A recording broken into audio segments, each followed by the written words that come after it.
Hello दोस्तों, हमारे channel में आपका स्वागत है। दोस्तों, आज हम बात करेंगे Chittaranjan national cancer institute Kolkata का स्टाफ नर्स वैकेंसी है उसके बारे में। ये इंस्टीट्यूट गवर्नमेंट ऑफ इंडिया का एक रीजनल कैंसर इंस्टीट्यूट है। तो इस एडवर्टाइजमेंट का जो पूरा विश्लेषण करेंगे। इसमें 3 तरह की पोस्ट दी हुई है: स्पेशलिस्ट ग्रेड 1, ग्रेड 2 और इसके साथ है वो स्टाफ नर्स। और इसका जो पे लेवल है वो भी साथ में दिया हुआ है। स्टाफ नर्स की टोटल पोस्ट 106 पोस्ट हैं, जिसमें जनरल की 49 है और इसके अलावा 4 पोस्ट जनरल की पीडब्ल्यूडी की भी है। और शेड्यूल कास्ट के 22 पोस्ट और एसटी की 5 पोस्ट और इसके अलावा ओबीसी की 26 पोस्ट। और एज लिमिट की बात करें तो ये इसकी एज लिमिट है वो 35 ईयर है। और इसके बाद में इसके नीचे ऑफिशियल वेबसाइट दी हुई है और फॉर्म के लिए जो ऑनलाइन फॉर्म भरना है उसके लिए एग्ज़ाम के लिए लिंक दी हुई है। तो इसकी ऑफिशियल वेबसाइट है www.cnci.ac.in। इसकी कैरियर लिंक में आप देखोगे तो आपको जो ये एडवर्टाइजमेंट दिख रहा है ये पूरा दिख जाएगा। और इसके अलावा अगर आप इसका फॉर्म भरना चाहते हैं तो आपके लिए इसके लिए एक अलग वेबसाइट है cnciexam.com। और इसकी ऑनलाइन एप्लीकेशन की स्टार्टिंग डेट है वो 19 फरवरी है और लास्ट डेट है वो 18 मार्च है। तो आप इसमें अगर भरना चाहते हैं तो भर सकते हैं। इसके लिए कुछ और भी जानकारी है वो हम आगे देखते हैं। हमारे लिए स्टाफ नर्स की है वो हम देखेंगे। स्टाफ नर्स की यह है। स्टाफ नर्स की एज लिमिट है वो हमने पहले बात कर ली थी। जो पोस्ट थी अलग अलग वो भी हमने बात कर ली। और हम बात करेंगे अब एजुकेशनल क्वालिफ़िकेशन के बारे में। तो एजुकेशनल क्वालिफ़िकेशन के लिए देखो 3 तरह का है। एक तो जीएनएम, अगर आप जीएनएम किया हुआ है और इसके साथ में आपके पास ऑन्कोलॉजी नर्सिंग का डिप्लोमा है तो आपको एक्सपीरियंस की ज़रूरत नहीं पड़ेगी। अदरवाइज़ आप ओनली जीएनएम है तो आपको 2 साल का एक्सपीरियंस मिनिमम 50 बेडेड हॉस्पिटल में लगाना पड़ेगा। और इसके अलावा बीएससी या पोस्ट बेसिक बीएससी नर्सिंग।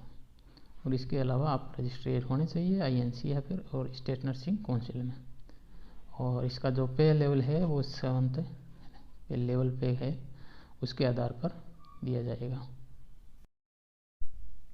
ये सारी बेसिक जानकारी हमने ले ली है। इसके अलावा कुछ इंस्ट्रक्शन दिए हुए हैं जो कि हम बाद में पढ़ेंगे। और इसके अलावा इस वैकेंसी के बारे में अगर आपको कोई किसी तरीके को डाउट होता है तो आप कमेंट ज़रूर कीजिएगा। मैं आपके इस कमेंट का जवाब देने की कोशिश करूँगा। तो हम इसके बाद में हम पढ़ेंगे थोड़े बहुत कुछ इंस्ट्रक्शन बचे हुए जो हमारे लिए इम्पोर्टेंट है। तो हम उस इंस्ट्रक्शन के देखते हैं।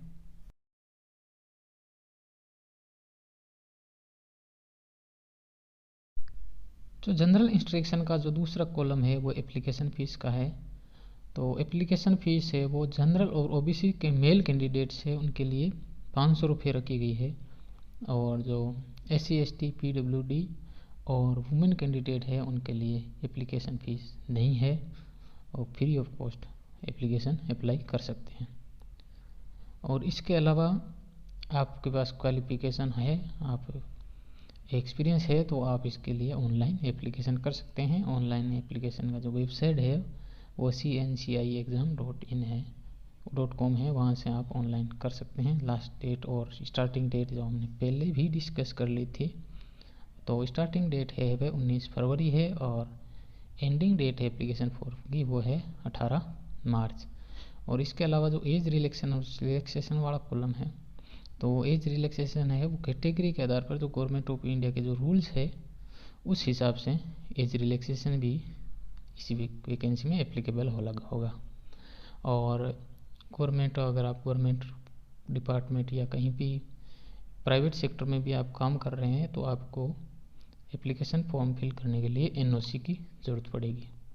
और इसके अलावा जो छठा कॉलम है SC ST PWD OBC, ये जो आप कैटेगरी है वो ध्यान से चुने क्योंकि ये कैटेगरी बाद में किसी भी कंडीशन में चेंज नहीं की जा सकती।